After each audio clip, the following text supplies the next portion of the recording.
Sur le perron de sa résidence de Sotchi, le président russe Vladimir Poutine vient accueillir son hôte et invité de prestige.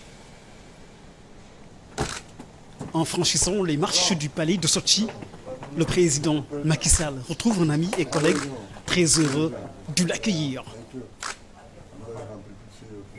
Le premier contact est très convivial, l'ambiance détendue. Les deux hommes affichent le sourire. La poignée de main est historique. L'histoire retiendra cette date du 3 juin 2022, le jour où le président Macky Sall, au nom de l'Afrique, vient demander l'arrêt des hostilités, dont la guerre en Ukraine, qui est en passe de causer une crise économique sans précédent en Afrique. Vous avez suivi les différents votes aux Nations Unies, la position de l'Afrique. Malgré d'énormes pressions, la majorité des pays africains quand même ont évité de condamner la Russie dans cette situation. Et si vous prenez aussi l'Asie, le Moyen-Orient, ainsi que l'Amérique latine, c'est dire qu'il y a une bonne partie de l'humanité qui en réalité est très attentive à ce qui se passe. Et moi, c'est au nom de tous ces espoirs que je suis venu vous voir pour demander de prendre conscience que nos pays, même s'ils sont éloignés du théâtre, sont des victimes de cette crise au plan économique. Sensible à cet appel pressant de l'Afrique, le président russe Vladimir Poutine réaffirme ici son amitié pour l'Afrique. В России всегда с большим интересом относились к африканской культуре. La Russie a toujours apporté un très grand intérêt à l'Afrique. И это значительная часть нашего взаимодействия. Et c'est une grande partie de notre coopération. Растет и роль Африки на международной арене в целом, в политическом плане.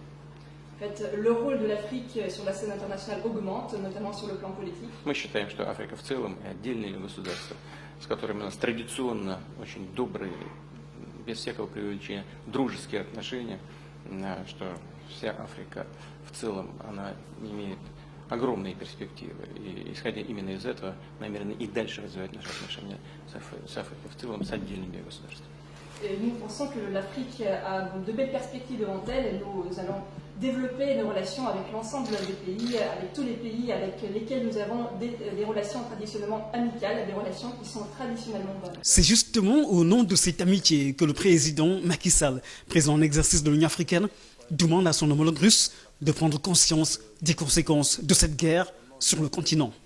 Conséquences qui risquent de plonger une bonne partie de l'Afrique dans la famine. Les sanctions aussi contre la Russie ont entraîné plus de gravité puisque nous n'avons plus accès aux céréales venant de Russie, au blé en particulier, mais surtout aux engrais et à l'urée en particulier pendant que notre agriculture est déjà déficitaire. Et ça crée vraiment de sérieuses menaces sur la sécurité alimentaire du continent. Un message d'espoir pour tout le continent africain. Vladimir Poutine se dit disposé à renforcer son action humanitaire en faveur de l'Afrique. Мы стремимся развивать гуманитарные связи с африканскими странами. Nous essayons également de développer des liens humanitaires avec les pays africains. И будем все делать то, что зависит от нас, для того, чтобы этот процесс набирал обороты. Et nous allons faire tout le possible, tout ce qui dépend de nous pour que ce processus va de l'avant. Une lueur d'espoir apparaît ainsi dans le discours du président Poutine, qui a rappelé les relations excellentes de partenariat avec le Sénégal. Une coopération bilatérale qu'il compte renforcer, notamment avec cette visite du président Macky Sall à Sotchi.